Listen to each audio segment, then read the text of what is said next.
Minutes away. Well, good afternoon, folks. It's just about 4 o'clock here at beautiful Forest Glen Park at Huntington University. This is Dan Palmer, and I'm here with Craig Collin. Craig, how you doing today? I'm doing great. Great day for baseball. Yes, it is, and we're here for the first of the two semifinal games in the Huntington North Sectional in 4A baseball in Fort Wayne, or just outside of Fort Wayne, Indiana, is where we're playing this.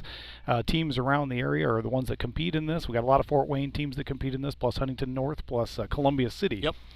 And a good matchup today. Huntington North is a good ball club. We played them earlier in the year. We came out on top. By we, of course, I mean Homestead. But they're good competitors, and we expect a good game today. Absolutely. Yeah, that game was a long time ago in the high school season. So these two teams have played a lot of baseball between then and now. So to a certain degree, it's really two different teams. That was, I think, one of the first, maybe week 2, I think, of the season is when Homestead went down to Huntington to play that matchup. So expect a very competitive game today. Huntington North has had a good program over the years, and I expect nothing but a really good performance from them. Cole Elkins is going to be the starting pitcher for Homestead. He's an outstanding pitcher. Great curveball, great fastball, Yep. And tough competitor. He's a guy I'll say he pitches angry. He's up there and he's there to win the game. And folks, we're here just about for the first pitch. Craig and I are out here in center field, a little bit in the woods, as you can see behind us on the selfie cam there. But you may see us swatting flies away or mosquitoes away during this game. Here's the first pitch, and that one's fouled off down the first base line. Yeah, I'll get you batter's name here in a second. So iScore will catch up and give us the lineup. Yeah, and folks, we're way out here in center field, and our eyes aren't as good as they once were, so we're going to have trouble giving you the batters for the other team for sure. And that one's high and outside for ball 1. Yeah, this is Matt Schnapp. I believe he'll be playing second base for Huntington North. We know Matt very well. Good ball player. Played with some of the Homestead kids over the last few years on a summer team. And he's been their leadoff, I think, all year long, according to the Max Preps. Got the most plate appearances on the team. That one's called on the outside corner. Yeah, if that zone catches that outside, that's a good spot for Cole all day. He's a really good fastball pitcher. I mean, he's got that great curveball, but if he can hit the corners with his fastball, that's all he needs. Yeah, and Schnupp's batting .456 on this season, so obviously an outstanding hitter. And he takes one off and fouls it straight into the Homestead dugout. Looks like it caught the ceiling of the Homestead dugout. And the count remains 1-2. There's no outs and nobody on, and we're in the top of the first inning. We've got, as you mentioned, Cole on the mound. We've got Bryce Yoder behind the plate, Caleb Colpine at first, Graham Cullen at third, Brennan Wiegert at short, and Jackson Toter at second base. Outfield is Luke Palmer in right, Carter Matheson in center, and Braden Hardwick in left. And I just got to notice that Isaac Parrish's grad party is at 5 o'clock. Yes, it is. in case everybody wanted to come crash that party. I'm sure Chip and Kerry won't mind us inviting everyone from YouTube land I'm to sure, come over. I'm sure they got plenty of food for everybody. They're always gracious hosts. And he fouls another one off. Matt's tough up there. Yes, he is. Over the years, we've seen Matt's kind of I've almost referred to him as the Ichiro of the summer team. He will just hit singles. So this will be a good battle here. See if Cole can't get the leadoff batter out here. Count stays 1-2. And he catches a curveball in the corner. Dove in right at the last second. Yes, it did. Yeah, his curveball, that stayed outside the zone all the way to the plate. And so Matt held off, and then it just curved in and caught that outside corner. That's a great pitch. Yeah, that's a tough one. You're watching that one as the hitter, and you're thinking, okay, this one's going outside, and then all of a sudden, there it was. And that brings up, I think they said Jackson Huff. The last name's Huff. And that's called strike. I'll confirm that as soon as we get the iScore update. Yeah, Huff's batting .326 on the season. And he fouls that one off for count of 0-2. iScore's got Wesley Huff. Wesley Huff. I just gave him a new first name. Sorry about that, Wesley.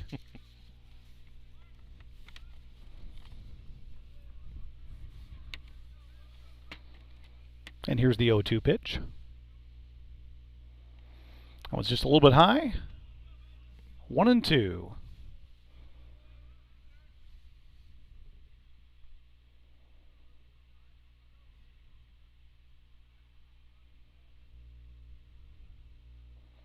And that's a swinging strike there. It's Get in the Bryce. dirt. Bryce throws it down to first for the out. Bryce And does what Bryce does. Got over in front of that ball, knocked it down. Swinging third strike, got him out at first. Another great pitch, that curveball. It's a tough one to hit, and that one was going to go out of the zone, but he couldn't tell it until it was too late. Well, Started swinging already. Exactly. That was in the zone all the way until about the last 10 feet, then just dove outside.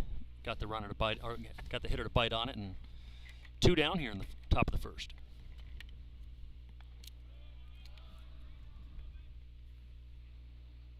So off to a good start for Cole Elkins on the mound. Who's the batter here? If we know yet. Austin Oswalt. He's the pitcher. That's called strike. And I missed that first pitch, Craig. Did you see that one by chance? First pitch was a ball. All right, counts 1-1. And folks out here in center field, we don't have the benefit of seeing the scoreboard.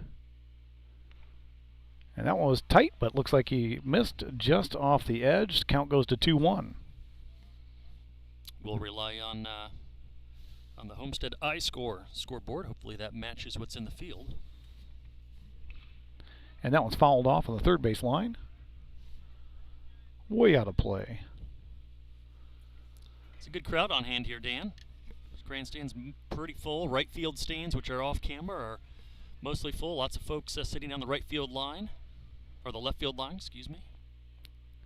I'm going to give the crowd to the Homestead side. Looks like we got a few more people out here. Cole misses off the edge by a considerable amount there, and the count goes full.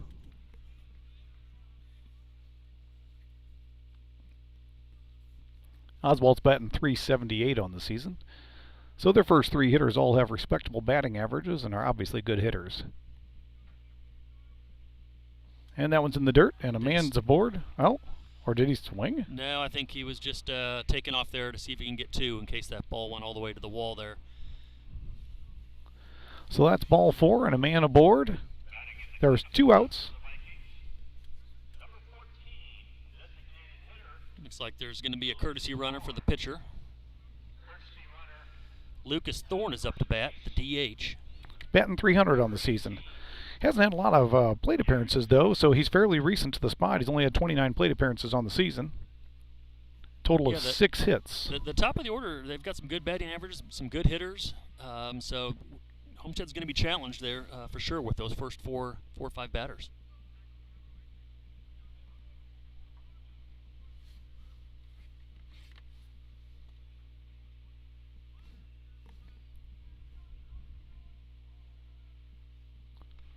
Cole hits fastball right down the middle. Called strike 1.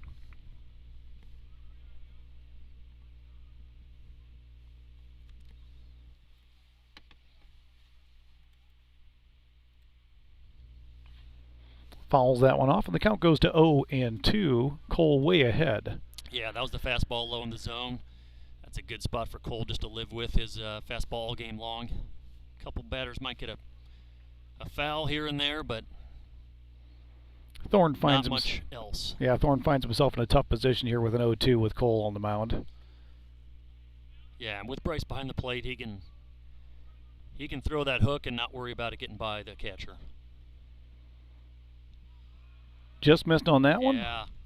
That looked good from back here, 400 feet away. I would have called it a strike. We're going to go. I think we're going to yell at the ump on that Exactly. one. What's he thinking? Got a perfect view of it. Counts 1-2. That one's fouled off. Count stays 1-2.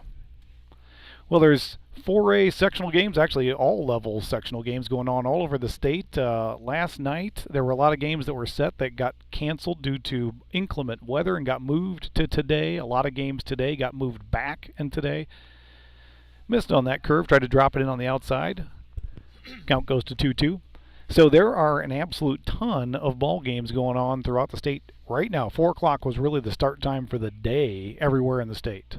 Yeah, yesterday was just awful weather-wise. And he gets him on a swinging strike 3.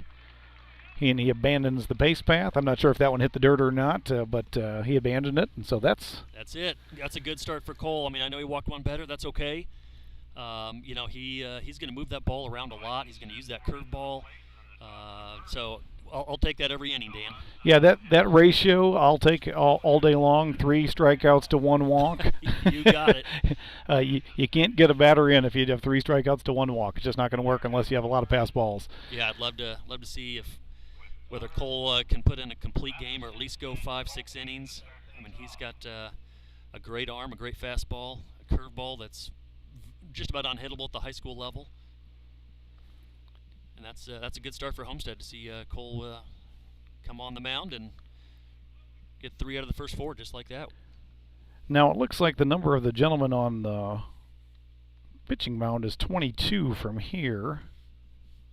And that would be Oswald. Yep. Yes, okay. So he's a lefty. I watched him in the bullpen a little bit. Looks like he's fastball then slider might be his number 2 pitch. And so which way is this slider going to go on a right-handed batter? That'll come in on the hands of these right-handed hitters. Okay, so get him down a little bit. So we open up with righty, then go 2 lefties, and then back to righties again? Yeah, that's, actually I think that's probably a pretty smart play by Huntington North to put that lefty with the ball moving away from the left-handed hitters. Now, Carter and Caleb at the top of our order there, they can hit that as well, but that's definitely a tough pitch. It moves away from them and looks like it's in the zone all the way, so they'll have to be patient, wait for that fastball, and get their hits that way. So we got Jackson Toter leading off for Homestead. We'll be frank with you folks, we haven't seen him play in a varsity game yet, I don't believe. Yeah, I'm trying to remember if he got in for a couple innings in some of those last games. We had a couple of those JV Blue call-ups.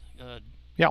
Jake Goody was one, and he's got some good playing time. So, see if Jackson can get on base for us. That was a called ball and a called strike, and the count goes to 1-1.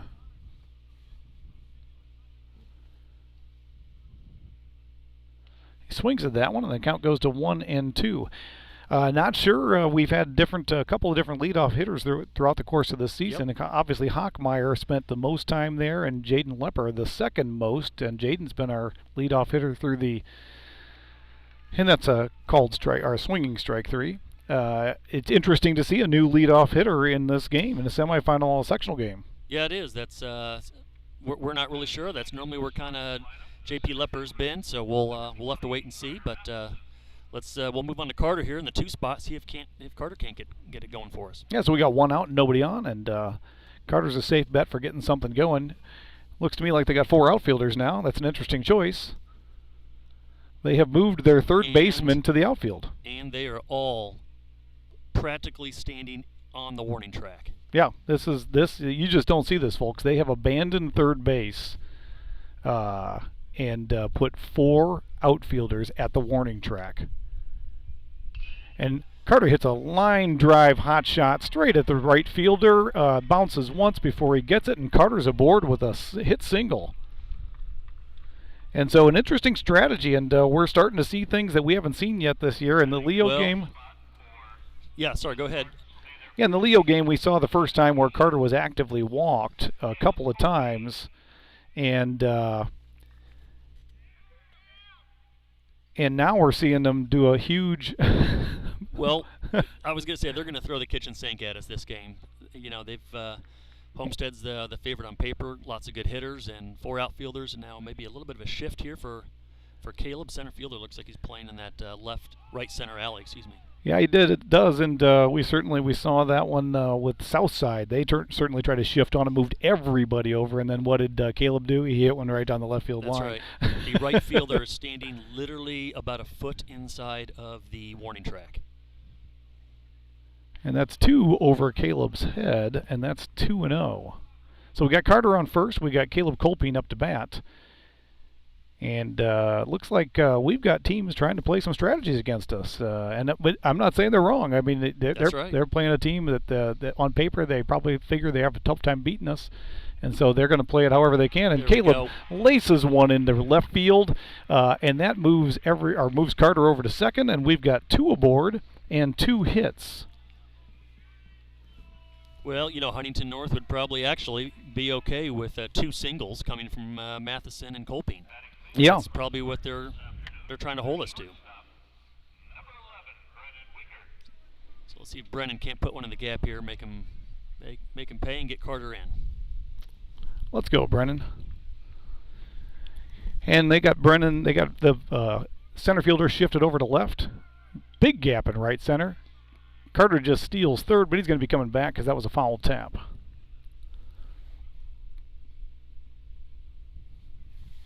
Counts 0-1, still one out. Runners on first and second. Yeah, So clearly Carter's planning on getting to third. Yes, he is. Yeah, we'll have to see how Huntington North continues to play with their outfield for various hitters and if there's runners on or not. So, interesting strategy so far. And here's the 0-1 pitch. That's up. And ball one goes to 1-1. Carter didn't go on that one. I think everybody's waiting to see if he would, including the pitcher and catcher. That's right.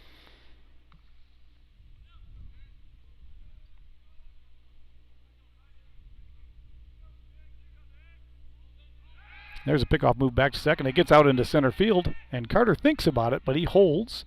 Probably a good idea on that one. Yeah, I got by shortstop and second baseman, but center fielder was quick on the spot and did a good job to pick up the ball before Carter really had a play to move.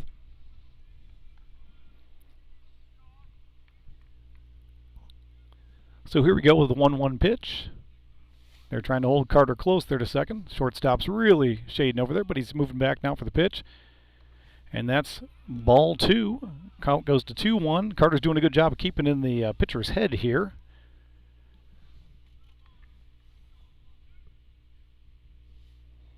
Always good to have base runners to occupy the pitcher's mind. Yeah, absolutely. And that one's a hit by pitch, and the bases are loaded, folks. And so, again, I think that was probably a mistake due to him spending too much time thinking about Carter on second.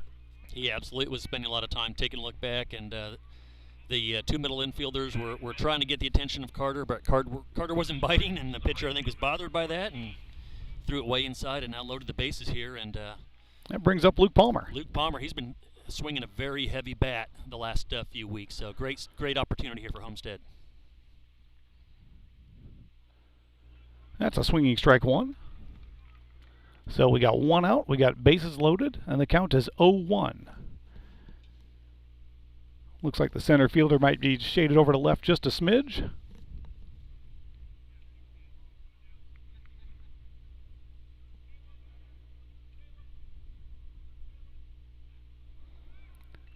Luke lays down a bunt. It's a suicide squeeze. They throw to first, and he is called. Got it. Two runs are in. We've seen that before. That's a great play. Looks like did they throw him out at first? Looks like they did throw Luke out at first, but 2 runs score. So a good sack bunt by Luke. Absolutely. So that's a called play by Coach Bile. He's got it's like a safety squeeze for the runner on third, but the runner on second just rounds third base, doesn't stop as they make the throw to first. So 2 runs come in there.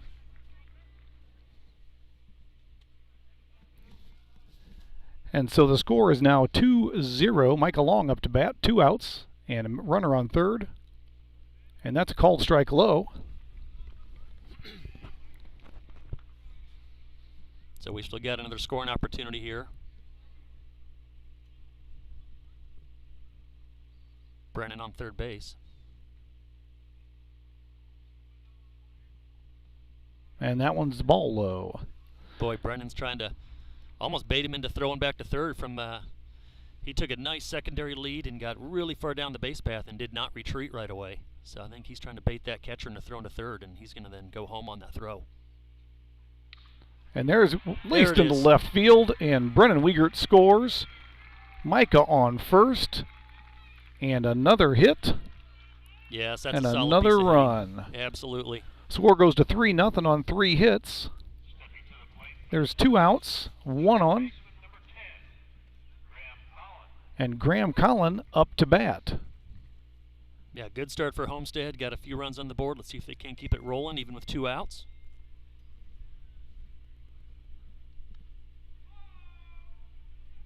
I think that was called ball. Yeah, looked a little high and a little inside. Just got a message from Luke's grandma saying, "Nice bunt, Luke." That was a nice bunt. It's a big swing and a miss at 1-1. Get the feeling Graham was planning on hitting that one out. Yeah, that was a big swing. I want to see him hit one out right now. And he fouls that one off behind home plate. Count goes to 1-2. There's 2 outs. Micah over on first. Micah hasn't stolen a lot of bases this year, and he tends to stay pretty close to the bag there. Yeah, I'm not sure he's going to get the go signal. I think they'll probably see if Graham can't get a base hit here and move him around.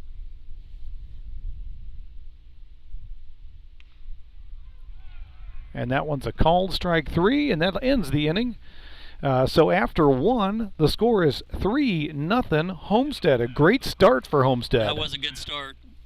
Love to see the Cole come out and get some strikeouts, and then Homestead be able to put up a number on the board. That's obviously going to just continue to put pressure on Huntington. You know, they felt like the underdog in this game, and a quick start for Homestead's going to put a little more pressure on them, see what else they come up with. But let's see if Cole comes out and can continue to throw strikes. Yeah, Cole started off awesome that first inning, and so if he can keep that up, then it's going to be I would say it's going to be a long day for Huntington North, but more likely it's going to be a short day for Huntington North if Cole can keep this up. That's right.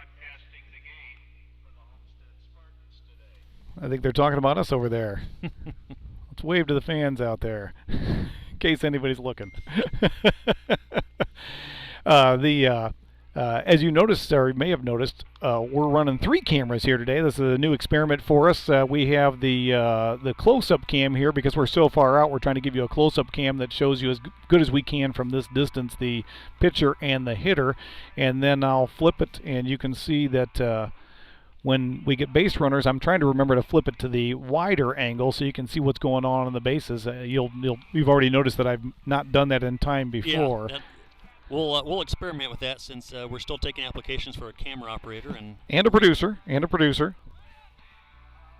Somebody to run the computer, somebody to run the cameras. I'm just looking out into the field, and I'm pretty sure I see J.P. Lepper back in the shortstop position and Brennan Wiegert in the second base position. Interesting. I wonder what's going on there.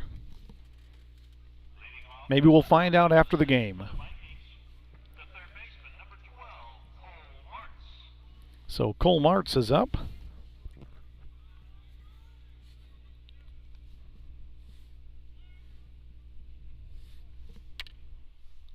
Cole's the third baseman for Huntington North.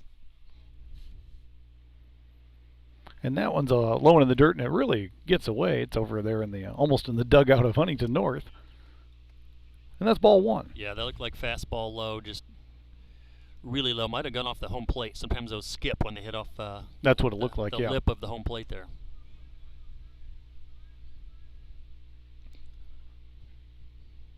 And that one's the fastball right where he planned on throwing it the first time, I think. Count Yes. goes to 1-1. Yes. Homestead with the traditional 3 outfielders.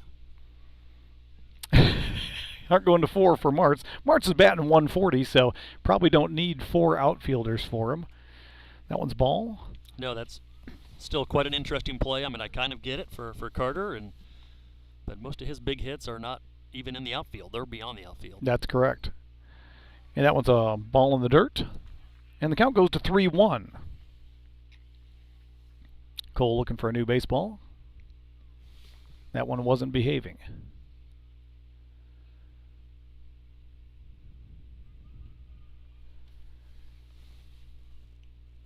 And so, folks, from your view, east is to your left and west is to your right. So the sun is going down to your right over there. So it really isn't going to play a factor in any baseball that's going to be going on out here unless the third baseman is throwing it to the first baseman. Jaden fields that grounder beautifully. It was a slow roller in the grass. He charged up on that, got it, threw it over to first for the out. Yep, that's classic Jaden. He does a great job of closing on that ball, cannot wait for it. At this level, the runners will beat that out. So he grabbed it and threw it on the run, right on the money. Great job, JP. And folks, once again, the need of a producer was shown there because nobody pushed the button so you could see that play be made. So I'm going to try that again. Batter showed bunt, pulled it back, and I think it was called a ball. We're not on the field cam.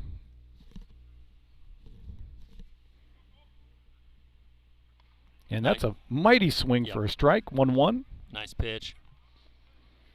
And you just have to figure he was probably late on it. Yeah, from here I was going to say it's tough to tell, but you're probably right. With that fastball from Cole, I'm sure he was late. That's ball low and away. Yep. If anybody has some mosquito repellent, he can bring it out to center field. I've got my long sleeves, so I'm okay for now. I think I read once orange is a bad color for attracting mosquitoes. That one's fouled off, and the count goes to 2-2. And luckily, I'm in orange. Don't ask me how I ended up in orange today for the Homestead game. Whatever color works. I'd love to see Cole retire the leadoff batter again here. And just like that, strike 3. Yeah, right on time there, Cole. Great job. It always makes it difficult when your leadoff batter is for an inning is. That's actually our second out. The leadoff batter had the grounder to Jaden. That's right. That's right. Sorry, we're swatting mosquitoes and losing track of the ball strikes and outs and everything up here. And so that one's low. Yeah, we heard the announcer calling out our broadcast out here in the shade and deep center. You know that announcer, right? I think you were chatting with him the other night. Yes. Yeah, super guy. Chance, he goes to same church as us, and he's the voice of the Huntington North baseball team. Count goes to 2-0. And since they're the host school, he's been doing the announcing for all of the games in this section. Does a nice job. Got a good announcing voice. And that's low and inside for 3-0.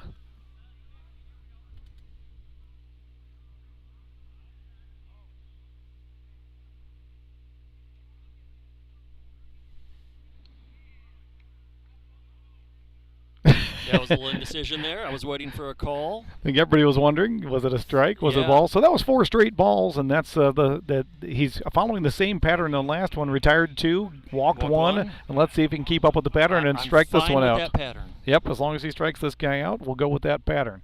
Going to our wide camera now so you folks can see the runner there on first. Not as good a view for the seeing the hitter, though. There's one thrown back to first, and it was close. That was close.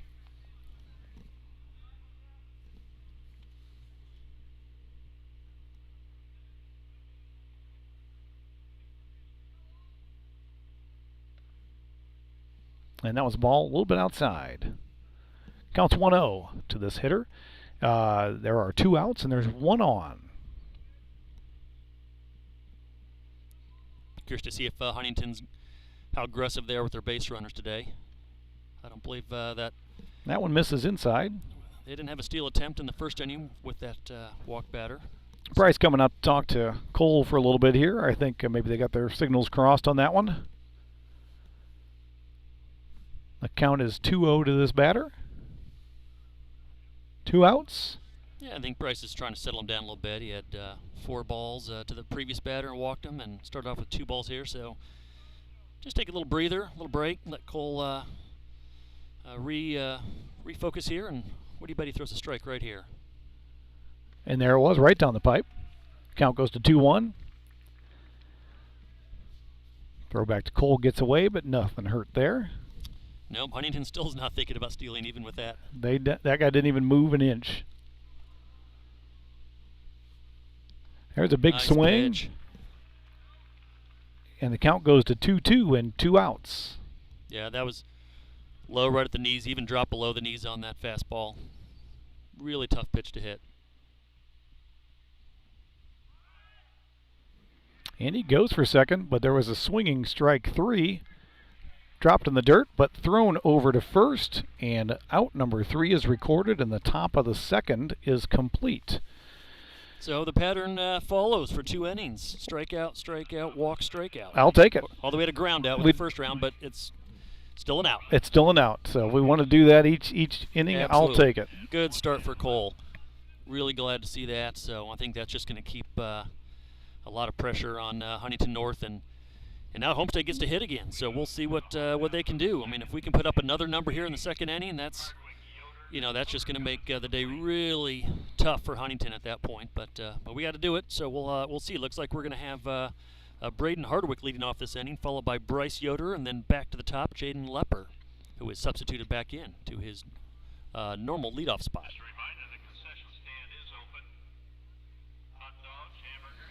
Well, in our quest for pizza, we went back to Pizza Bomba's location last night for Scotty's Brew House, in front of Scotty's Brew House where it used to be before it went out of business, and no Pizza Bomba. Oh, really? So, once again, pizzaless. Oh, that's too bad.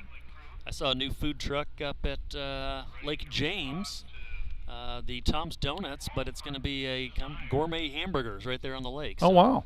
That sounds good. See if they're interested in a Homestead baseball broadcast sponsorship. Yeah, we went to a grad party the other day, and they had the food truck that I hadn't seen before. It was WTF on the side. It was what the fish, and it was a fish place. Really good fish. So got a little tray there with some fish and French fries, both very good. Some coleslaw. So a good, clever name, dangerously clever name, and but it was good food.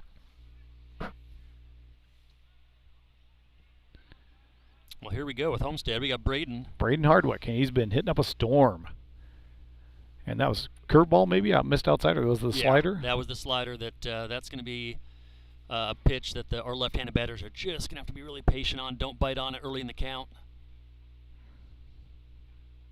Oh, and then he plunks him. So that's the second hit batsman for Oswalt today.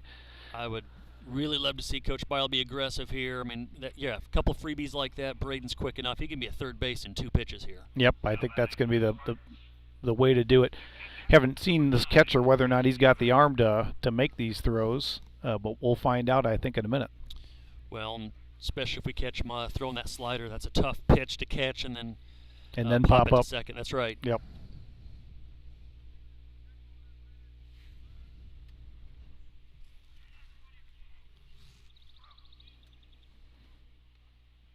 I'm assuming that was you, Dan, shifting your chair, not a raccoon or a bear underneath our center field platform contraption. Yes, the platform here, folks. If all the cameras look like they're suddenly falling and then facing the sky, it's because our platform collapsed. We're about 5 feet in the air on probably a platform that's a little too old. Looks like Braden took off, and they might have caught him.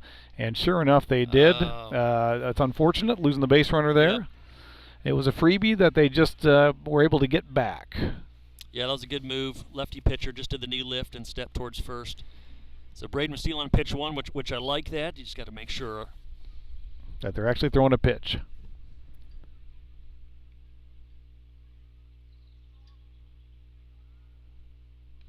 And that one's called strike. This is Bryce Yoder up to bat, our catcher. Yeah, that was that slider that started off right at Bryce and then curved into the zone. There it is again. This time it misses outside. The count goes to 1-1. 1 out, nobody on. The top of the order waits patiently. That was fouled off behind home plate. Count goes to 1-2. Yeah, Jaden Lepper will be he's the man on deck right now, and he has not hit yet, even though he's in the top of the order. Because Tudor led off. And that one's in the dirt. Gets away from the catcher. Yeah, I thought he's going to have to be patient here now that he's got 2 strikes, just to make sure that that's in the zone. Got to kind of recalibrate your thinking a little bit. When it's in the zone, it's that slider, it's likely going to end up out of the zone by the time it gets to home plate. Counts 2-2. And he watches strike 3. And there's 2 outs.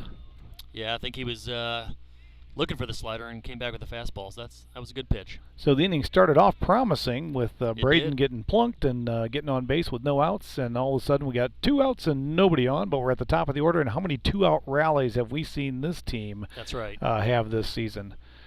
You're never safe against Homestead until you get that 3rd out. And that's a swinging strike.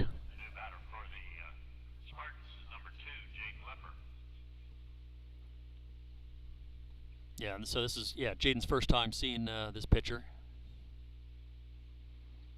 Drops that one in for the strike. And the count goes to 0-2. Yeah, this Austin Oswald, he's doing a nice job, really. Well, and we saw in the stats that he's pitched 37 innings for Huntington North. He's their guy. The next guy has 20 innings, and the guy after that has 15. So they've been riding Oswald all season.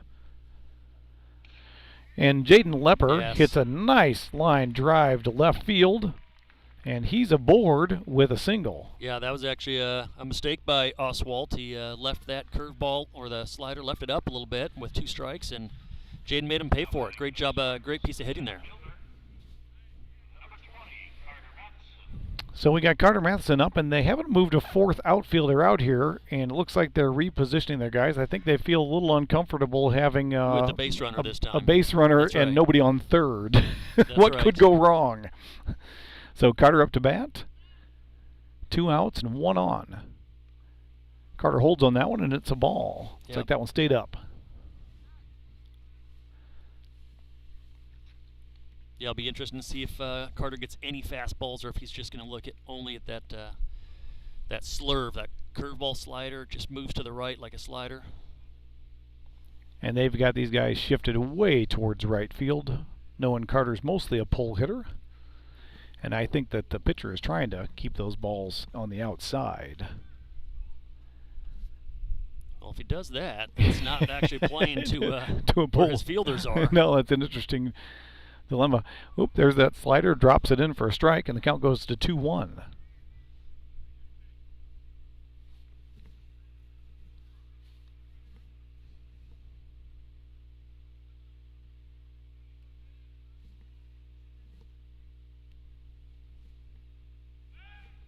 There's that move again.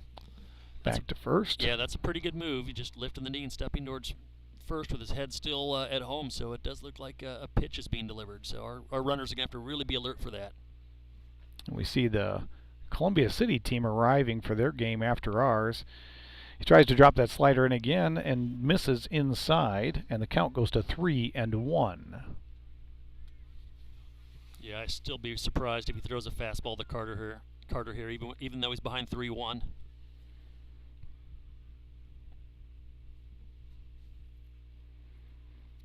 And he misses low, and 2 are aboard, and guess who's up to bat? Caleb Kolping. I've heard of him. Yep, and I have a feeling he's going to punish them for the hit and walk that just occurred right before him. Yeah, I'm watching the outfielders here to see what they're going to do. They're moving. Actually, they really were playing more towards right field, all 3 of them, but they're going a little bit more traditional against Caleb here. I don't know where you go for Caleb. And that's swinging strike 1. Count goes to 0-1, 2 outs. Yeah, you probably have a better chance just to put 8 guys in the outfield. That's probably, you're right. Skip the infielders for him. And you don't need a catcher. Because he's going to just pitch him a strike. And there goes. Oh, big mistake. That's going to score 1.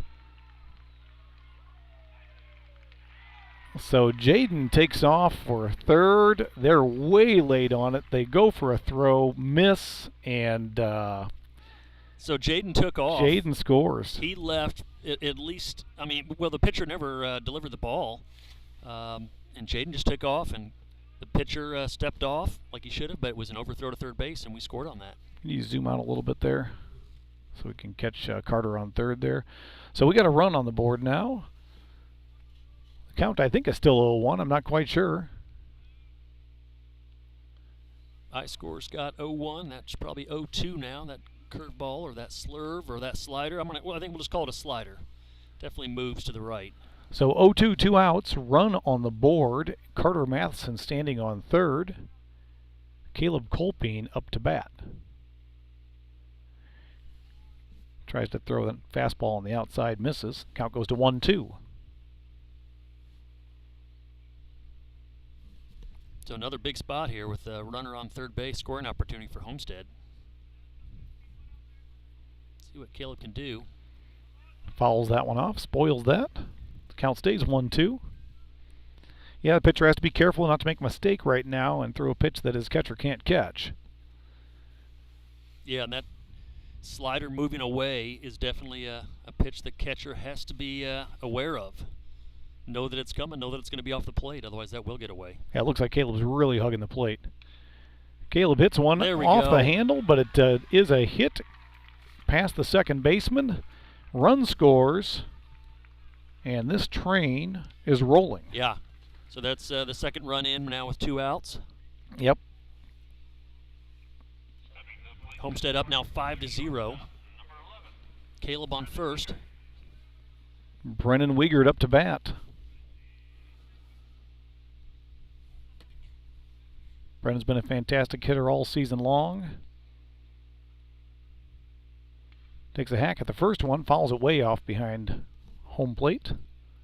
Count goes to 0-1. Yeah, for a second looks like Huntington was going to escape this inning. They got when they got Braden caught stealing their second out. Strikeout. The strikeout, and Yep. so it looks like they were going to keep this close and get to the third inning, but Here we are, probably Yeah. 20 pitches past that. Homestead had other ideas, have already put up a couple more runs, and now it's 5-0, so. And that was fouled off, and it counts 0-2. Homestead wants to keep it rolling. Huntington desperately wants to get out of this inning.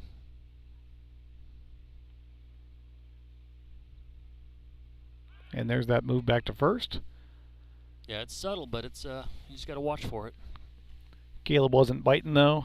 He's not going to second. No, he's a left-handed pitcher himself. He knows that move.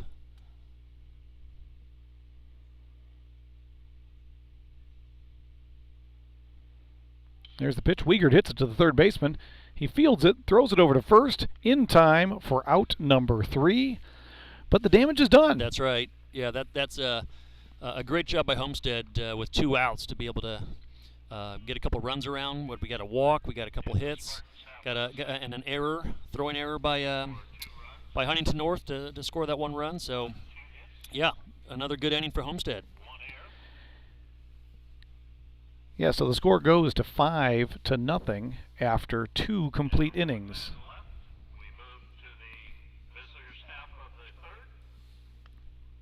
And it looks like for Huntington North, Cruz Fuentes, the shortstop, will be leading off. He's the 9th hitter.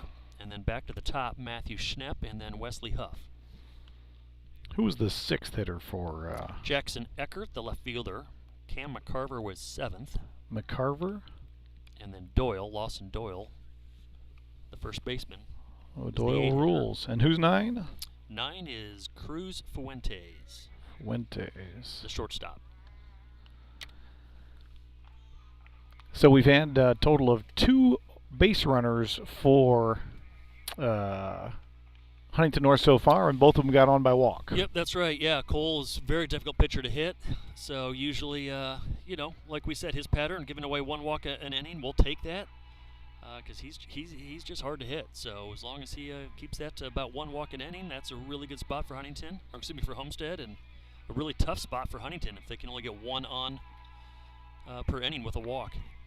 He's also being a lefty pitcher. He controls that runner on first very easily. Looks like they mowed this grass today. Looks like you can still see a crosshatch pattern. Yeah, we haven't talked a lot today about this field, but Forest Glen Park, it's really beautiful. It's a fantastic diamond. It's grass and dirt, natural field. It's in major league shape. I mean, it really is. It's just and with the rain that we had, I saw the Huntington grounds crew kind of working the field to get it ready to go. We've had a lot of rain in the last couple days, so hats off to Hunter Loskamp and his guys for getting this field ready to go. Fuentes showed bunt, pulled it back, ball 1. Not a bad choice, I think, to maybe try and manufacture something here. Yeah, he's their 9th hitter, so if they can get him on board with a walk or a bunt, I mean, they'll do whatever they can. Looks like That's a ball low. Graham Collins playing very shallow, a couple feet into the grass, anticipating another bunt potentially.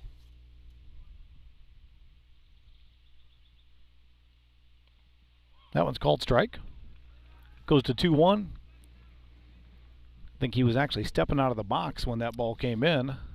Yeah, I even wonder if he's not really attempting to bunt, just trying to coax a walk here. And there he goes, hot shot to Wiegert. Wiegert makes the catch and throws to first for the routine out number 1. Yeah, that was a hot shot, but Brennan had it all the way. Routine play, great job. Just after we were saying he's trying to coax a walk, and he put a good bat on the ball. Yeah, he did. He did. Sorry about that, Fuentes. Well, you see hitters do that once in a while. They'll show bunt. They don't really intend to bunt. They're just trying to distract the pitcher enough to get him off his game a little bit and get a ball instead of a strike thrown. And this brings up the top of the order again, Matt Schnepp. He struck out last time up.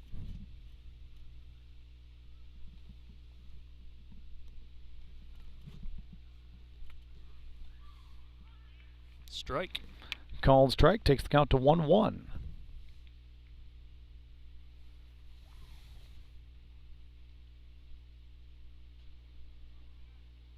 So the day started off really cool. We were in the 40s when we got up and started our day. It's called strike.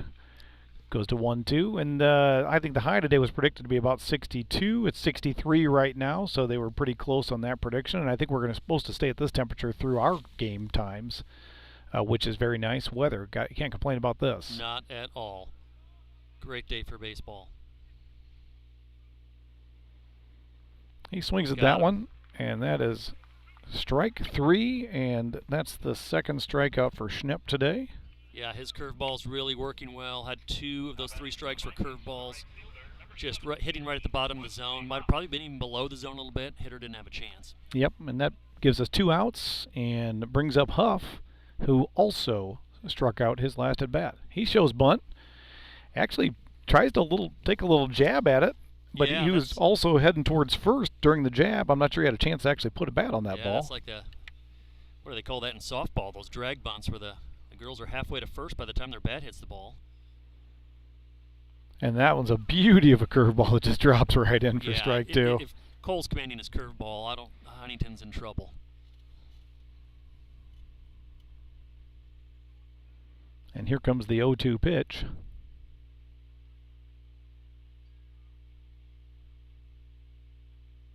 And he goes fastball right down the middle for strike 3. Other than the jab there on this first pitch, he didn't take a swing at it. Yep, no, Cole is cruising, so, Homestead's got to love to see that. Through 3 innings now, Cole really hasn't made a mistake. I mean, there's really not been a pass ball. I know he had a couple walks, but, Didn't even give him a walk that inning. No, not that inning. So, yeah, great to see that. Love to see Cole maybe even get a complete game here, but we'll take it. We're just 1 inning at a time. One inning at a time. But he's doing great, so Homestead's got to love that, and now offense has got another chance to put some numbers up. So after 2.5, the score stays 5-0. Homestead cruising along so far, putting in runs each inning. Let's see if we can put up a couple more on this inning. Maybe even get to where we start to threaten that magic number of 10. Well, yeah, Huntington's probably desperately needing to get through this inning without giving up a run. They don't want Homestead to sniff that 10-run rule, so they're going to try to hopefully keep it where it is at 5-0, or at worst 6 or 7. But they can't afford to give up a big inning now. Game will be getting away from them. Yeah, and the game after ours is the Columbia City Wayne game. The winner of that game will play the winner of this game on Monday. I've heard varying times for that game. I saw 1 o'clock and I saw 6 o'clock. I have to look that one up. I'm not sure. Do you know when that one is, Craig? I believe it's a 1 o'clock start. That's Makes more sense. That I saw, but I'm not sure. After this game, we'll look that up and verify it and tweet that time out. Hopefully it's Homestead in that game. The Columbia City team's already here. They're over on the third base side watching this game, and I'm sure Wayne will be arriving shortly. And other than winning this game, which I certainly want to do, I also would like to see a dominant performance by Homestead so that we're demoralizing the guys that are watching, thinking about Monday's game if they manage to make it there. That's right. Well, but of course, let's not get ahead of ourselves. Exactly. We'll go 1 inning at a time right now, and let's see if Homestead can get a couple runs on the board here with Luke Palmer leading us off here. So Luke had the sacrifice bunt last time, the suicide squeeze, scored 2, but unfortunately Luke didn't make it to first. He got out there at first, but did the job that he was there to do, and that's ball 1 low. And you see a runner, a player coming out there to grab that ball. It's Graham Collin. That's part of the job when you're in the hole. Is right. You're the guy who goes to get the baseballs when they're lost behind the catcher. That one's fouled well away from the first base side, out of play, and that takes us to 1-1. Yeah, Luke is just a little behind on that one. Get his timing down and see if he can't get a hanging curveball slider or rip a fastball here. He's been starting to move some of his power shots to left field. He was hitting right field almost all season. There's the 1-1. It's inside, called strike, and it goes to 1-2.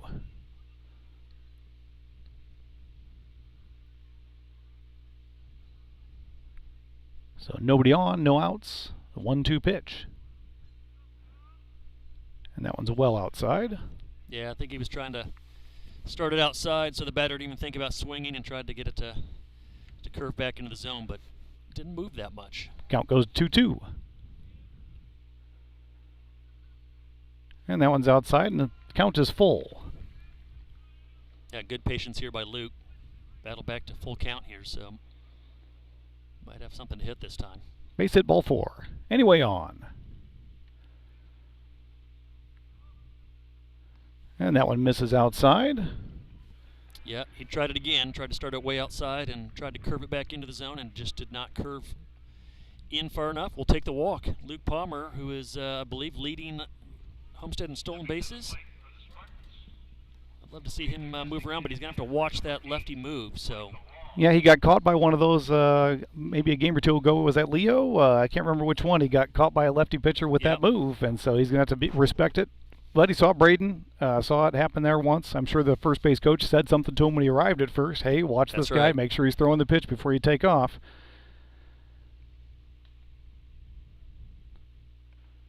And that's called strike to Micah Long. Yeah, it's a subtle move. Pitcher's done a good job of that. It's still Austin Oswalt on the mound for Huntington.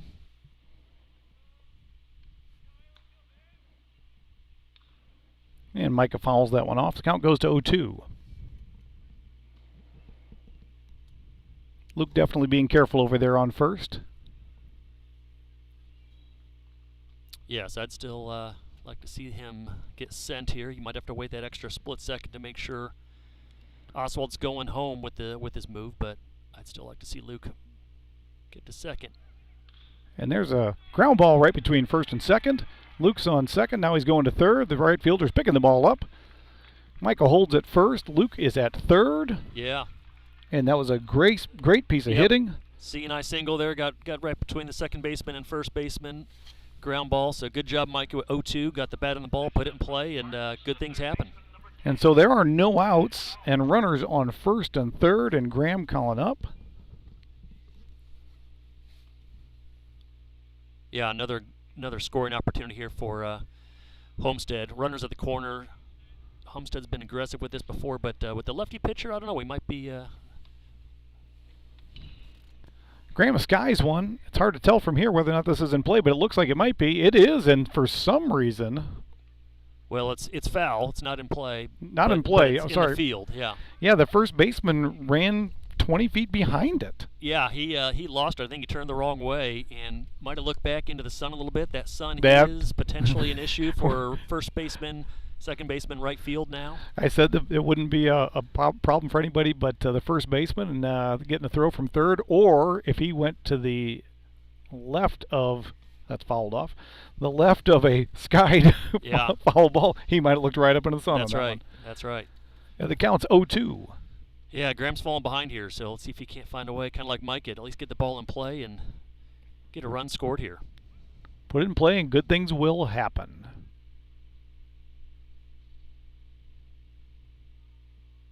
That one's high. Micah goes, and there is no throw. And there's a cheers from the Homestead dugout. Yeah, well timed. Good job, Micah. He didn't go right at the start of the pitch, so I think he caught him sleeping. The catcher was not expecting that. Probably trying to see if they could get the catcher to bite and make that throw and see if Luke then would have a chance to get home. And Graham fouls another one off, spoils that one. Nice job there. Yeah, that was a good pitch right at the knees, so probably would have been called strike 3. Had to get the bat around on that one. I think I heard somebody in the Homestead dugout say, "What's up?" Did that come back and I didn't know it? And Graham fouls another one off in a great battle there. Still a 1-2 count. Yeah, that was that big slider. Starts outside the zone and was dropping in, so He's now at 6 pitches in this at bat. it's a good battle. See if Graham can't come through here. It's costing Oswalt some arm time here. And that one's in the dirt. He swings at it. It's dropped third. And Luke goes home and is There we safe. go. So that worked out to Homestead's advantage. That drop third. Graham heads up running on that one, so making him throw it down to first. And just enough time to get Luke home. And a run scores. Yeah, we'll take it. Luke was waiting for that to see if the catcher was going to make the throw, which he had to. First base was empty, and Make him be perfect. yeah, exactly. And that brings up Braden Hardwick. And that play was possible because Micah got to second earlier. Yes, absolutely, because if Mike was still standing on first, the drop third, Graham could not have run. They wouldn't have had to make that throw. So we got one out. We've got a man on third. Braden Hardwick up to bat, and he drops that slider in for a strike. 0-1. We're up to 54 viewers out there, folks. We're happy you're out there. We hope you're enjoying our broadcast. We do this for you. Okay, we do it for ourselves, too, because we enjoy it. He tries to drop it in again, and that was tight, but called ball. Inside. You know, from our angle here, you can really see the movement on that pitch. Same for Cole, that left-handed pitcher. We can just see that the movement. Both pitchers have done a good job with that curveball. Hit pretty deep. It's deep center. The center fielder's under it and makes a catch. You just saw it, folks. Plenty and deep enough to get the run Micah in. scores a nice sac fly. Another run scores, and so 2 runs on no hits. I must have missed one. Nope, we had 1 hit, so there we go. Putting that hit up Yeah, there. Micah got that Micah ground got ball. that ground ball. Through. Yep, that was it.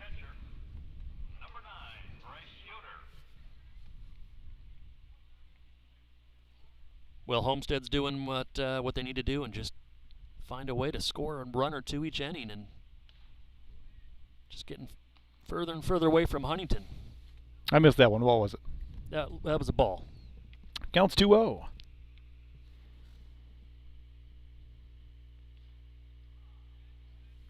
Must have caught the outside corner with that curveball. And I'm mixed up. I think it counts 1-1 actually at this point. That one gets away. And now it's 2-1. Yeah, Bryce being another lefty hitter, just going to have to be patient. Really easy to try to swing at that slider that looks like it's in the zone, but then it leaves and moves away from him. For the most part, Homestead's done a pretty good job against Oswald, not swinging at too many of those that are moving away from the lefty hitters. They really aren't, and it's costing him because he's got to put it in the zone to get the strike. Then counts 3-1. You know, that's his pitch that he relies on, and especially against a left-handed lineup like Homestead, and it just has not worked a whole lot. Fouls that one off, and the count is full. How many pitches does Oswald have so far today? He's up to 42. I'm sorry, 69. 42 are strikes. Pretty good ratio. That one's fouled off. But yeah, he's already in the 70s. So the score, folks, it is 7-0. We're still here in the bottom of the third with I have just 1 out, but I'm wrong. That's 2 outs, isn't it? It's 2 outs. 2 outs, folks. Sorry about the scoreboard there. And that one's a hit by pitch, it looks like. Was it? Yeah. No? I think that's ball 4, wasn't it? Ball 4 to Bryce? Must have been ball 4.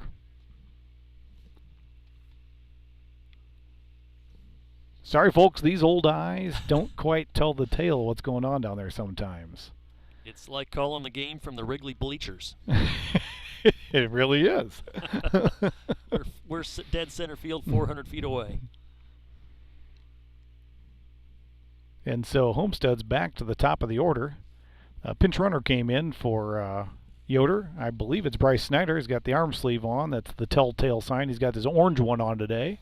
He switches colors on that arm sleeve game to game. And the Huntington North bullpen is starting to perk up a little bit. We've got number 2 down there, Braden Patrick, warming up. And we got a mound conference going on up there. I think they were just trying to buy some time for the bullpen.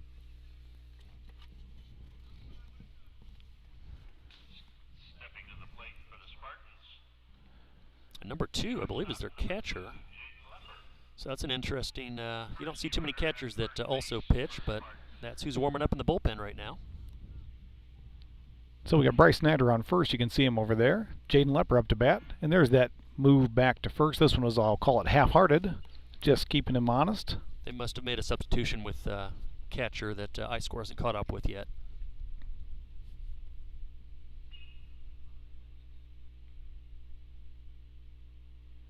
Here's the pitch. Lepper fouls that one off. Counts 0-1. 2 outs. And again, a lot of damage being done here. Bit by bit. Yeah, this is, we haven't had the big 3-run home run. It's been a lot of singles, some walks, some stolen bases, an error, so Homestead scoring a little bit different than they have and before. Jaden hits a line driver, soft fly ball that just gets over the shortstop who charged back on it under the center fielder.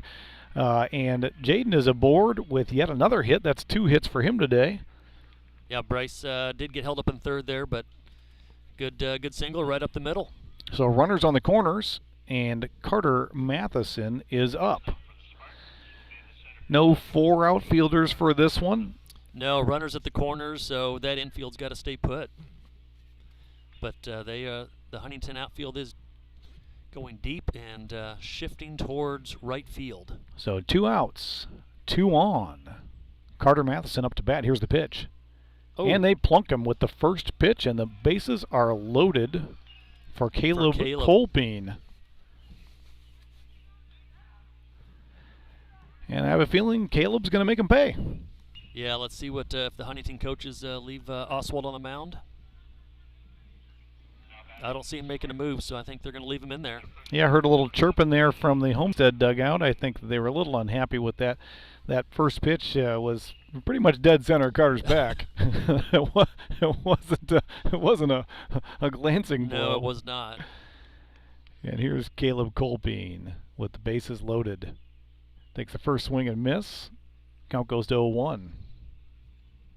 Yeah, that was a pretty good pitch, that slider. It stayed low in the zone there, so Caleb couldn't quite get the bat down there on the ball.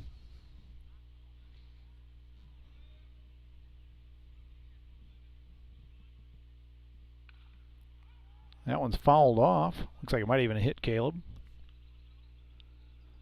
Yeah, almost thought that was a swinging bunt. The pitcher really took off there. I think the pitcher thought it was a swinging bunt. Yeah, I thought it was going to maybe come forward a few feet and be fair. And the count's 0-2. 2 outs. Bases loaded. Let's go, Colpine. Yeah, this could do what you do. Homestead could blow it open, or Huntington can escape with just a little bit of damage this inning. Fouls that one off, and the count stays 0-2.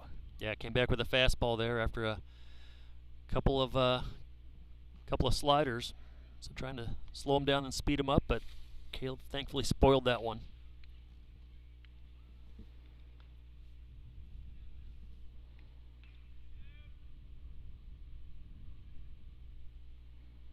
And Caleb just hits a hot shot. The right fielder's over for it, but misses it over in the right field corner.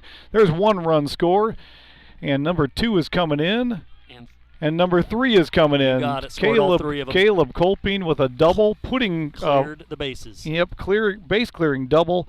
3-run score brings it up to 10-0. The magic number 10-0 is here, so we are at the 10-run rule is coming into an effect.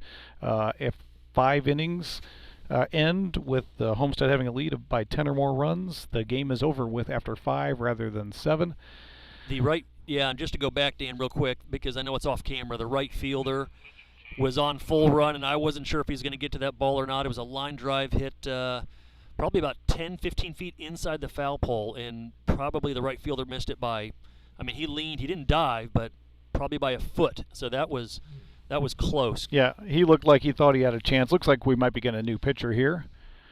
I think Oswald's day is going to be done. It was he did a good job. He really did. His pitches were working for him, so he had control. He didn't give up too many freebies to Homestead. Hit a couple of batters, but didn't walk too many. Just the problem is that this Homestead hitting team just keeps hitting the ball, and that's tough on any pitcher. Yeah, I think. Caleb did a great job there with 2 strikes, just to be patient and fouled a couple off. Finally got one in the zone and sent it all the way to the wall and cleared the bases. So that was, I don't want to say Huntington's last chance, but it kind of feels like it. With Homestead putting up 5 here in the third, and they're still not out of the inning. Yeah, and again, it's 2 outs. Most of this damage is done on 2 outs. 4 of these runs were scored on 2 outs. That's right.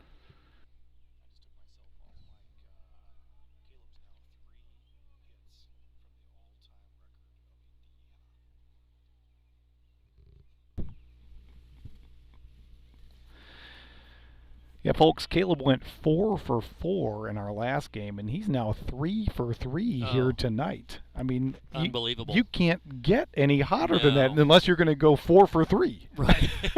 Yeah. And if anyone can figure out how to do it, it'd be Caleb. It will be Caleb if anybody can figure it out. And, you know, Carter gets not that Carter doesn't deserve the attention that he gets. He gets a ton of it. Gets lost in the mix with all that, all the hype of the home runs. That's right. Caleb is an unbelievable baseball player. He's doing things that just don't get done. No. I mean, especially at 4A level, you're playing other 4A teams. You're playing good baseball teams. You know, we're not doing this against some podunk teams here. Huntington North's a good program. That's a good baseball program. So he's just done an unbelievable job. Who's our new pitcher here? Did they say Galagos? Well, I believe I saw number 2 warming up in the pen. So Braden Patrick. 2. Yeah, Braden Patrick is he's pitched the 4th most innings for Huntington. He's got 13 innings in on the season. Oswald, who just left, had 37 innings in on the season. But Patrick certainly one of the guys they rely on. And that brings Wiegert up to bat. First one to face Patrick. Don't know if you got a chance to see what kind of pitches he was throwing. I know we were chatting a little bit about Caleb there. I didn't see what he was throwing there, but he's a right-handed pitcher way over the top. And brings that first one in for a called strike.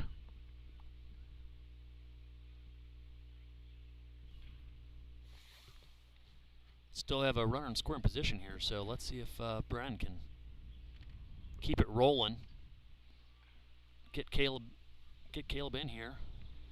Tries to drop a curveball in, but misses. Yeah, it looks like he's a little bit more traditional 12-6 curveball. Count goes to 1-1.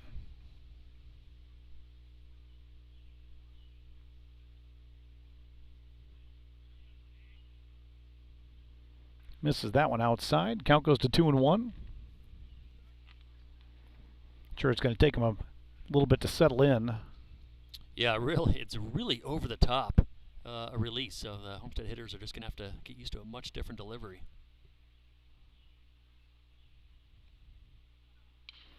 Wiegert hits a very high ball to left field. The left fielder is back on it, back, gets under it to make the catch and the out to end the inning. So the 3rd inning is now over, heading into the 4th. The score is 10-0. Homestead put up 5 runs on, I lost count, at least 4 hits. Yeah, that was, again, with 2 outs. A lot of that damage was done with 2 outs, and that's Homestead in these last 2 innings. I mean, it could still be a 3-0 game, Dan. I mean, but they've done a lot of damage with 2 outs and just really pulled away from Huntington here. So if Cole can, slam the door again here, and we can get to the 5th, still with a 10-run lead, that's trouble for Huntington. You know, I'm looking over at the bullpen, the Homestead bullpen, and if my eyes aren't tricking me, that's Bryce Snyder that's closest to us throwing in the bullpen. Yeah, there's two Homestead pitchers warming up, so well, Coach Bile, he's got a decision to make, right? You've got a 10-run lead. You've got Cole on the mound. There's pitch count rules in high school baseball, and the sectional championship's a couple days away. I don't know if he's got Cole in a pitch count to maybe make him available again Monday or not. He might be too far in for that play.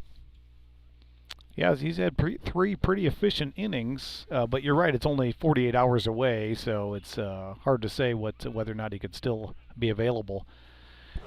But with this with the championship coming up, if you could manage to pull that up, but if they pitch Cole another inning, I doubt that he'd still be available. Correct, and I don't know if you, I don't know. We'll see what Coach Bile does. But you're right, couple pitchers out there. One looked like Bryce Snyder, and I couldn't make out who the other pitcher was warming up. And again, it might be just, you never know. They could have been just having fun. Or just warming up just in case, but they're going to ride with Cole. Stepping to the plate for the Vikings will be the first baseman, number 22, Austin Oswald. So Oswald's back up to bat. He had a walk his first time up. And he was a tough, he did battle up there for a little while, I think. And he hits a line drive, but Jaden Lepper was playing pretty far over. Yeah. He only had to take 3 steps and managed to just snag that ball. So that's out number 1 on 1 pitch. Very efficient. Yeah, we'll take that. That was right to Jaden. Made it look routine because it was, but that saves probably 3-4 pitches normally. And so that brings up Mr. Thorne. Yeah, Cole be more of a strikeout pitcher. Just takes him more pitches per game usually. Yeah. Because he doesn't give up too many hits. And speaking of strikeout pitcher, Thorne struck out his first time at bat. This is only his second time up. Our team's pretty much all been up 3 times at this point. Or that's not true. 2.5 times. And Cole's at that was his 55th pitch. And that 55th pitch was a ball. Counts 1-0.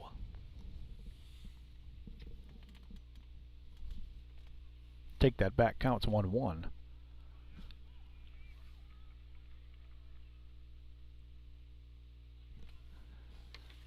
Just got a message that Scott Green was listening to a few minutes of the game and said to say hello to me. So, hey, Scott, it's great to hear from you. Hope you're having a great day out there. Cole misses by a mile on that one, and it counts 2-1. Yeah, he's missed outside a couple times here in this at bat, so hopefully he can just dial it in. And it looks like I'm behind. I just checked the iScore, and they have it at 2-2. So the count's 2-2, folks. 1 out, nobody on. Gets a swinging on that one. That was low, probably in the zone, but going to be close there. Yeah, that was a good pitch and good job by the hitter there just to foul that off. That probably would have been a fastball strike right at the knees. And the count is 2-2.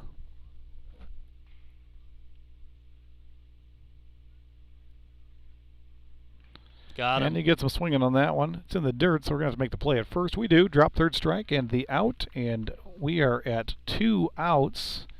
Nobody on. Yeah, Cole's just cruising. This is really good to see. I know he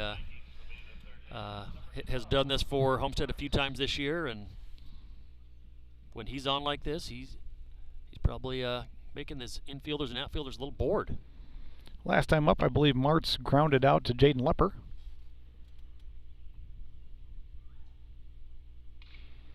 He hits a high ball. Wiegert's back on it, but he gets called off by Luke Palmer, the right fielder, and comes in for the out. And that is it. 1, 2, 3. That's right.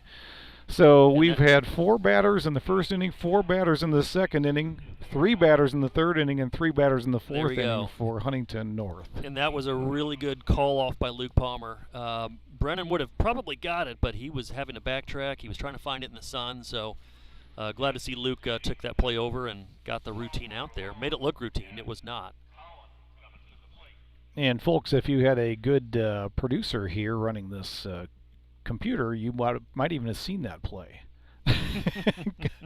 Because a good producer would have hit the button to switch camera angles. Which is why we're still taking applications for a producer. We got a lot to sift through. We're going to try and get to it. Yes, it's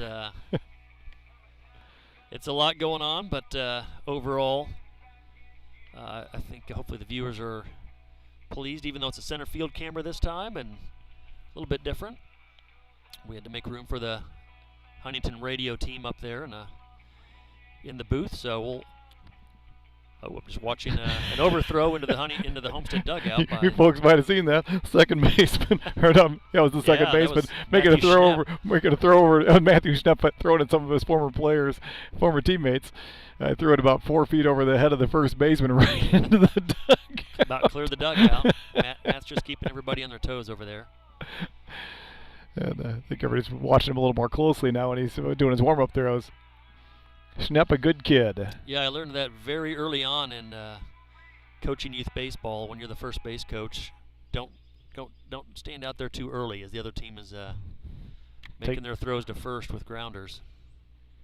And so here we are in the bottom of the fourth.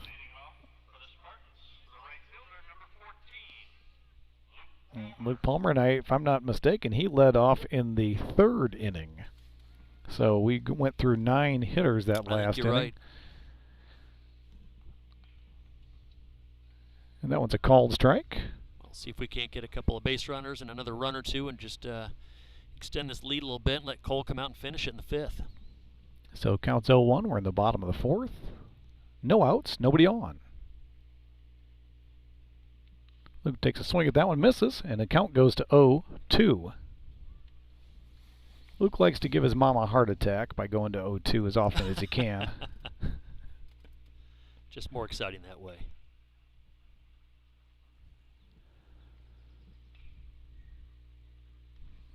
That one misses high. I'm not sure if he was going for curveball on that. Yeah, his curve was also over the top, big 12-6 drop, and that one started at 12 and never dropped, did it? So the count's 1-2.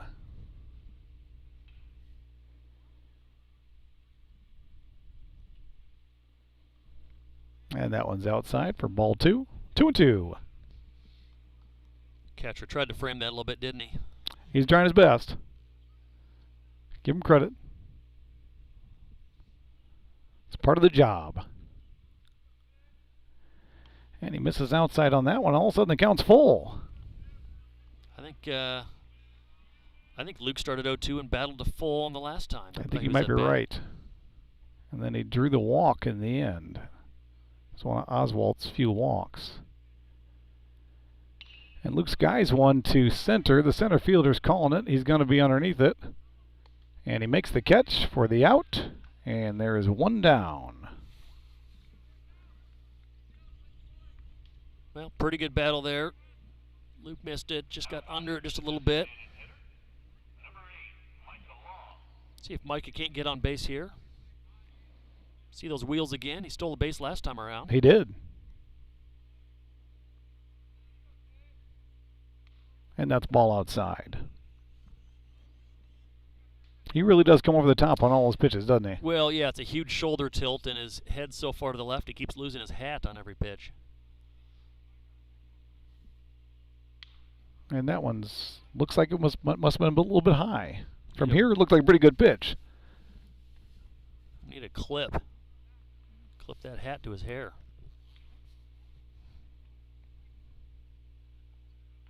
And that one's well high, and the count is 3-0 to Micah.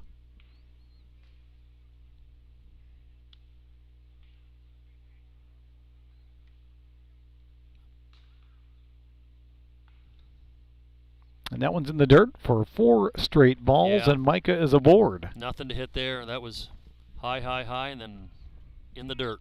I think Micah's been on base every at-bat.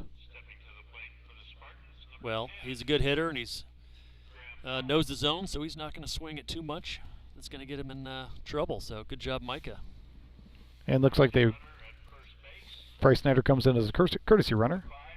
Oh, it's Hawk. Okay. Hawk coming in as a courtesy runner. Good to see Nick.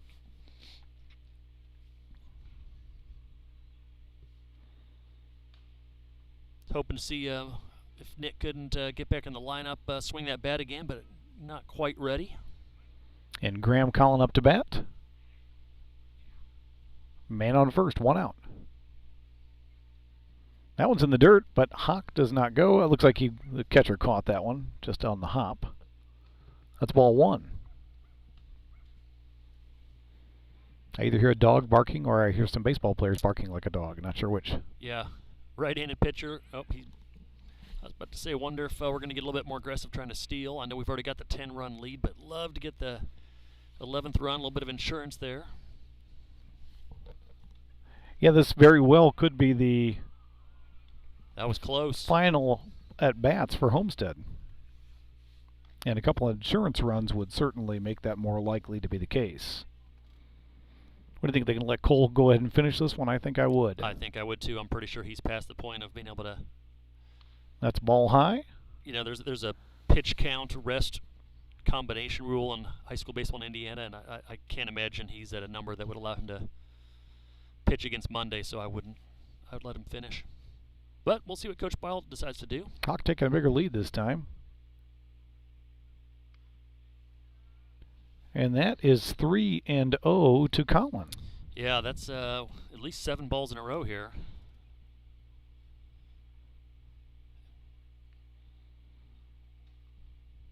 Probably give him the take sign here and see if we can't. And that one was a called strike. So the count goes to 3-1.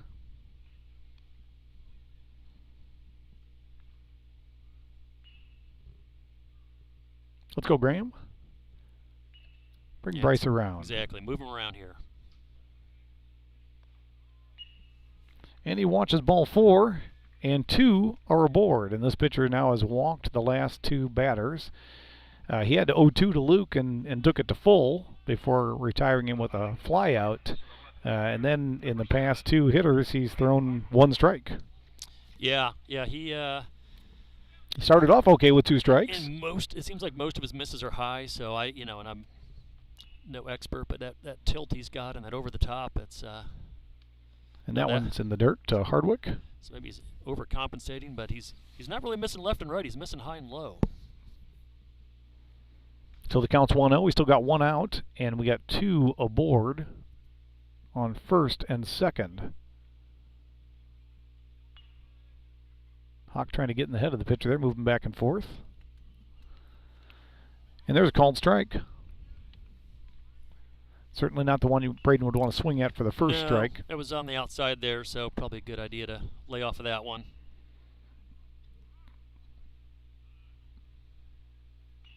Looks like timeout called by somebody.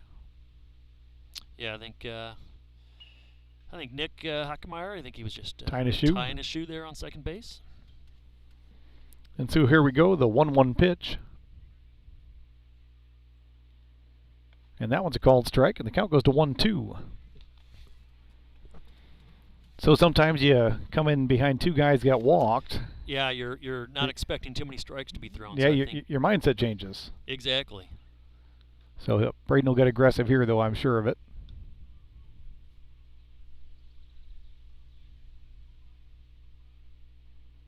Tries to drop a curveball in, but misses. And the count is 2-2. Still 1 out. Still 2 on.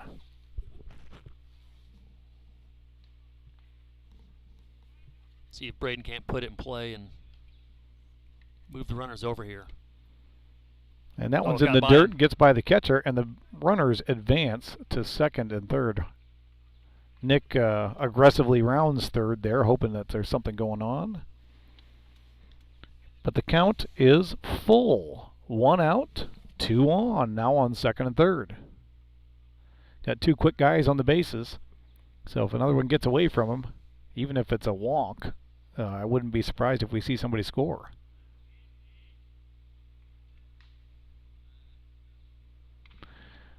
Braden hits that one hard. Going to be well out of play on the first base side. Yeah, that was inside. He tried to turn on it off the handle a little bit there. So that was close. Yeah, 2 years ago, Braden put one out on that pitch in right field. And then he did that in a regular season game here just a couple weeks ago. Braden puts that one, fouls it off behind home plate. It's going to cost this game a few baseballs. That's right. Count stays full. 2 on. Still 1 out. And they bring some new baseballs in because they ran out. Yeah, this is Huntington's last gasp here. They can't afford to give up any more runs. Braden can come through here, put it in play, and score a run, maybe 2. I mean, give Cole Elkins 2 insurance runs. That's going to be a tall order for Huntington. So 2 too many. And that's ball 4. So we have bases loaded. Bryce Yoder coming up to bat. 1 out, and we're back at the top of the order right after Bryce. Yep, looks like a mound visit here by the Huntington coach. Looks like we got another pitcher coming in Yes, too. we do. Is that number 9? Yes. And this is McDonald. McDonald is the second most utilized pitcher by the Huntington North. He's got 20 innings in on the season, so he's second after Oswald, who had 37. So they're doing what they can here. They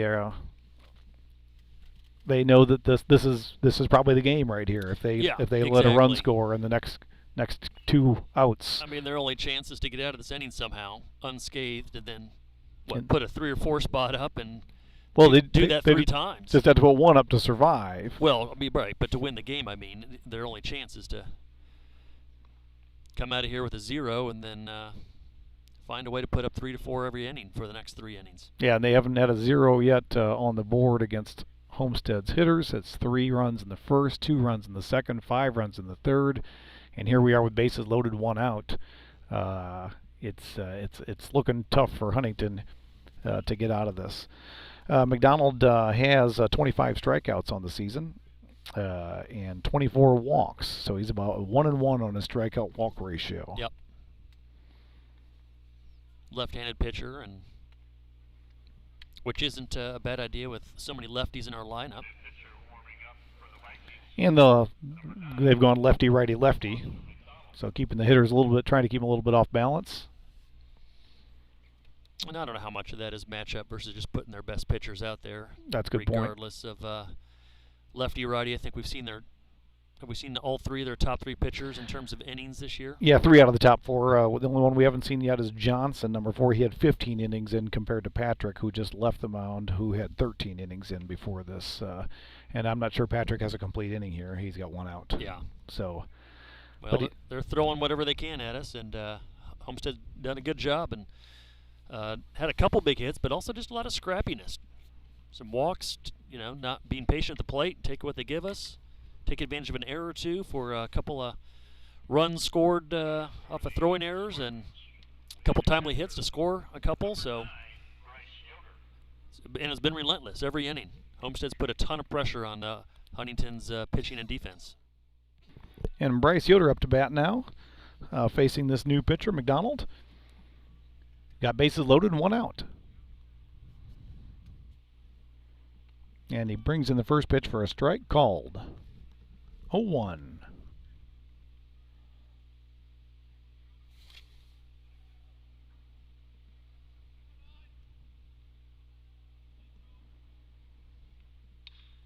And Bryce hits a grounder to first base.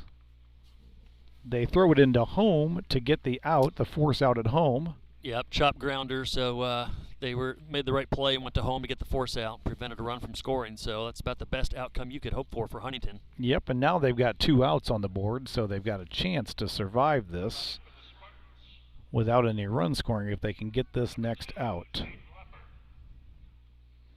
But Lepper's up, and Lepper is hot. Yeah, he's been hitting, so let's see if he can't find a way to sneak one through the infield, get Graham in, and possibly Braden there. Graham's on third, Braden's on second base.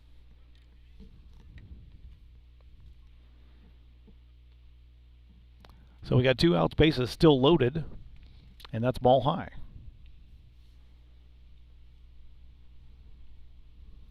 And that first mosquito has called 4 or 5 of his friends. We've got a slowly growing group here at our booth. That one's a called strike. That would have been a tough one to hit. Yeah, definitely good to lay off that one.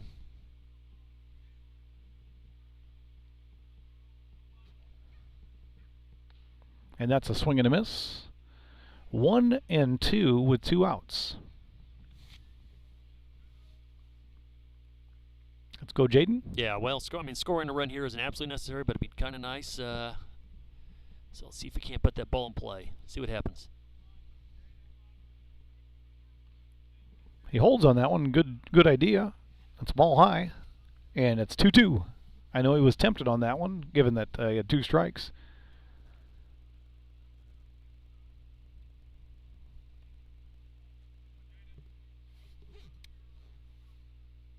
And that one's way high. And the count goes full with bases loaded. Yeah. So, the wrong miss here, and our insurance run could be a freebie. Yeah, many were close. Jaden, swing that bat. You can put it in play.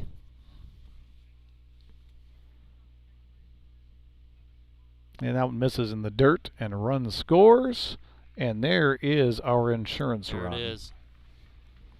So with 2 outs, the bases are still loaded, and Carter Matheson is up to bat with the chance for a grand slam. There you go. He's only got 2 of them this season.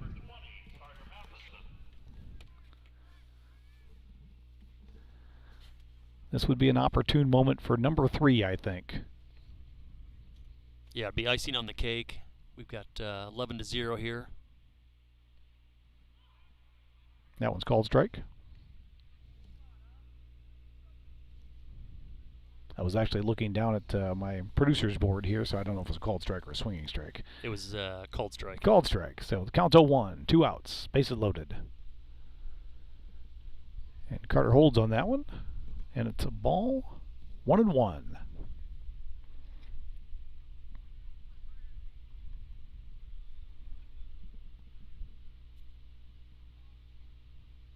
Think they're going to pitch to him, Dan? I think you have to. And that's a called strike, too. And the count is 1-2. It's a couple of fastballs at the knees. Carter's held off.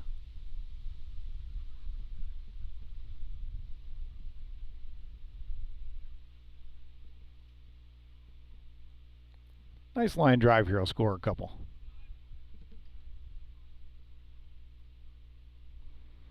And Carter swings and misses. They got him.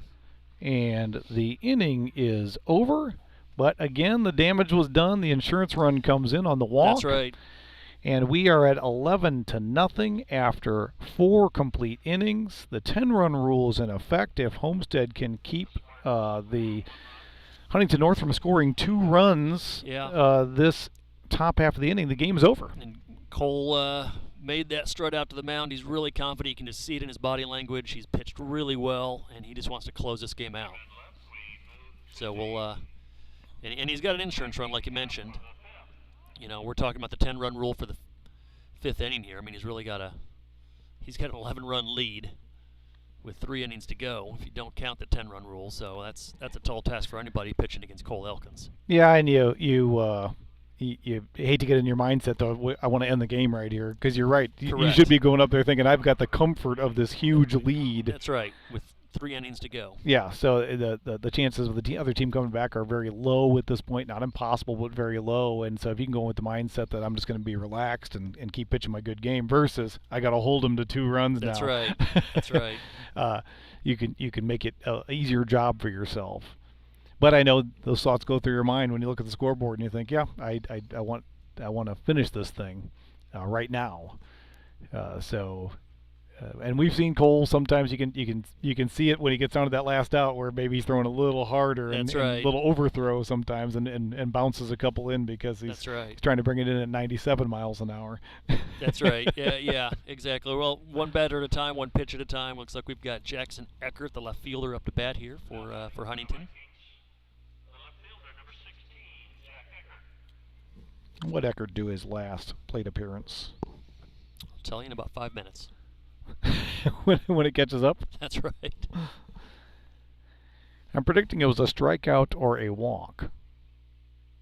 And that's a swinging strike. Count goes to 0-1.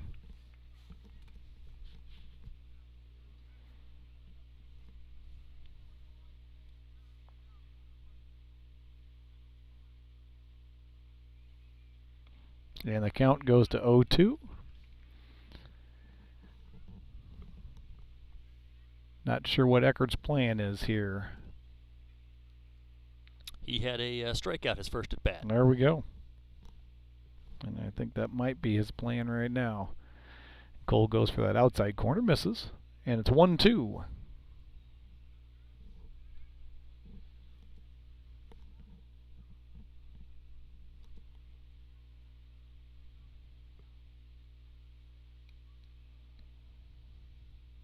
There's a swing and a miss pitch in the dirt, and the out is at first. Strikeout, and it's one down. So Homestead is cruising along. Huntington North is down to 2 outs to manufacture 2 runs here. Yeah, and getting that leadoff batter of the inning out is huge for Homestead, and really Huntington needed that guy to get on base to be able to move him around to try to keep the game going. But good job to Cole on some great pitching. And that one's a little bit low in the dirt, and it's 1-0. I'd ask you what MacArthur did last time up to bat, but you won't know for a couple minutes. That's right. I'm sure you'll tell me when you find out. He's 0 for 0 with a walk. Okay. And that one's called strike, and the count goes to 1-1. So 1-1, 1 out, no one on. Huntington North in desperate straits here. Shows bunt, misses for a strike, and the count is 1-2. Yeah, did he try to pull back there? I mean, we're not close enough to really tell what happened there. It looked like he Didn't just get held it there and missed. Clean miss. Didn't even foul it. And he swings for strike 3, and we are down to Huntington North's last out. Yeah, that was an unusual sequence there with not sure what the batter was trying to do there.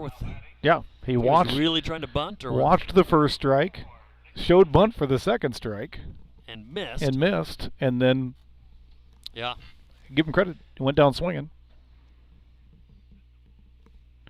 And this is it. And O'Doyle Rules is up. Doyle.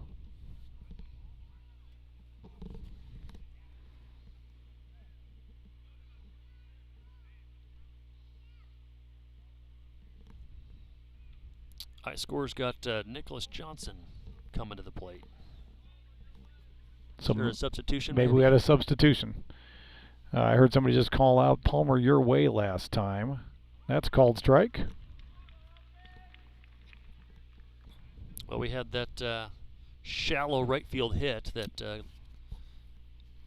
struck the ball, not hit. Correct. And he is cruising now, called strike 2, and they are 1 strike away from the end of their season. Unless they can manage to manufacture 2 runs, this will be it for Huntington North. See if Cole can finish him here. And a swing and a miss. And Cole has a no-hitter. Again, yes, a no-hit shutout again. So that's 2 no-nos for Cole this season. Absolutely spectacular job. Give this Homestead team credit. They are rolling along nicely here.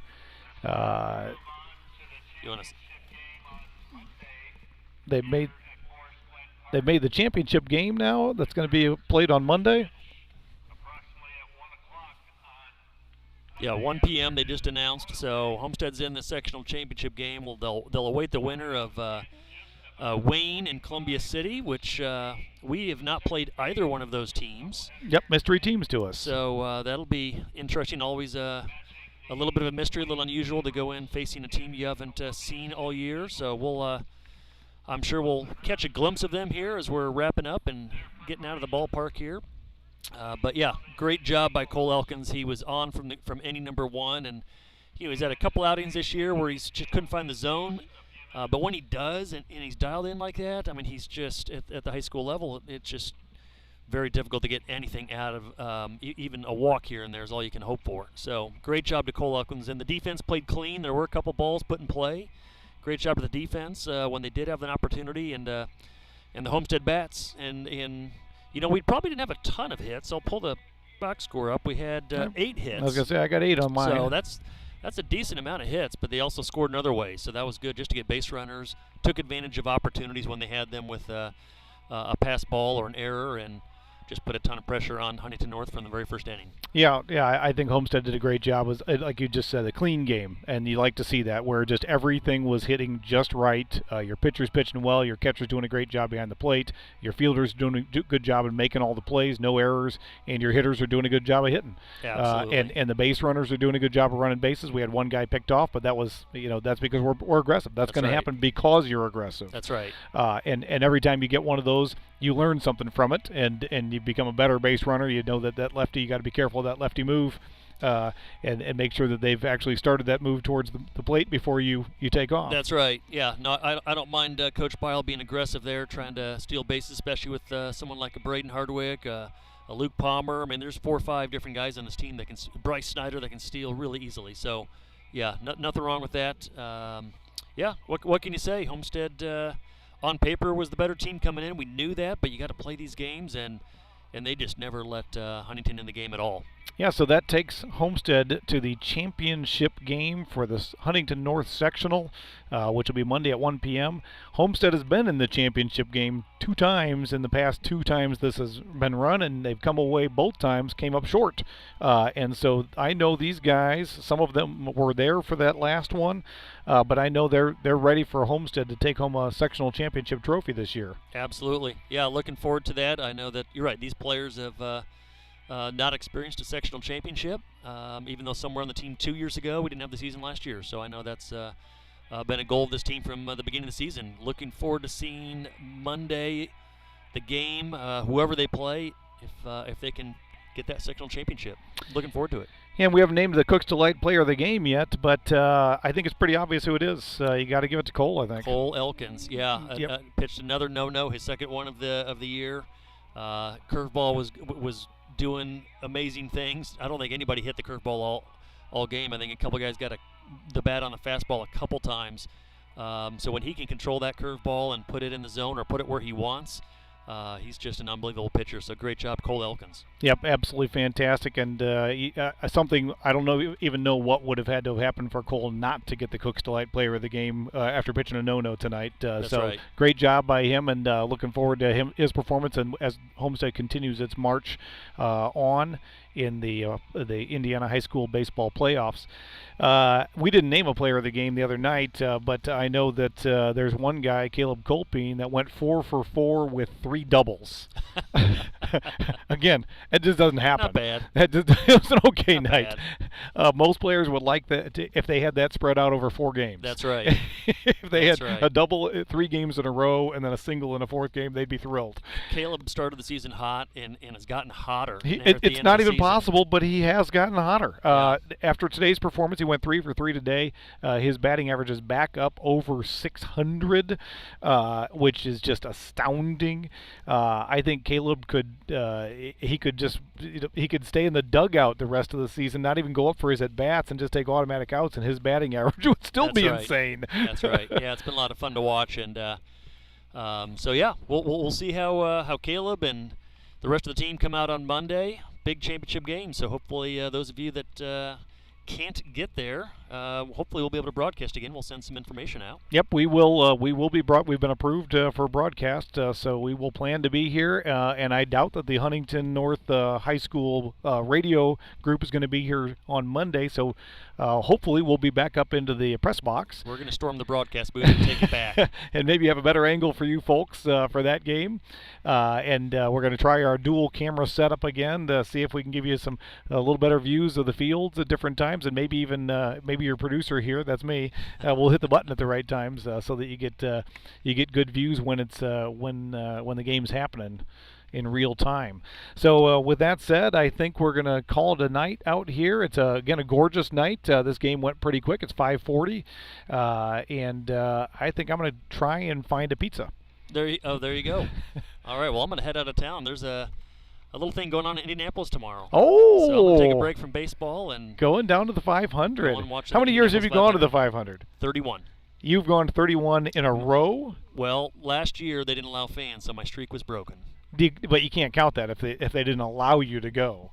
But they held a race, and I was not there. Dan. But you couldn't do anything about that. They wouldn't let you go. So Well, there's a couple of guys that built a tree house in turn 3 outside the track, so I'm going to give them credit for keeping their streak alive. I think your streak continues on. I don't think you can't say a pandemic. That's right. and them preventing fans from going is something that I'm going to start a new streak and try to beat my old one. Yeah. How old are you? I can do it. Not that old. Well, that's fantastic. What time's the race start tomorrow? I believe it's a noon start. All right. What's the weather forecast? 70 and sunny. Excellent. Yes. Wear the sunscreen. Yes, absolutely. Unless So you're in the shade. That's right. Looking forward to that, but also looking forward to Monday's sectional championship. All right. Well, we got at church the recognition of the high school seniors that are graduating in the morning, so we'll be heading out for that. And then I think we're graduation party hopping after that. Absolutely. Yeah, a lot of that going on. So And speaking of that, I think it's time to close up our broadcast and head to the Isaac Parish that's graduation right. party. We're bringing everybody with us. Be ready, Chip and Carrie. All of you are invited. We've officially invited you, so we'll send the address out on Twitter. That's right. I heard the food's going to be really Isaac's good. going to make out like a bandit, though. We've got to bring a check. All right, folks, this is Dan Palmer signing off. This is Craig Collin. And we will see you folks on Monday. So have a great rest of your holiday weekend.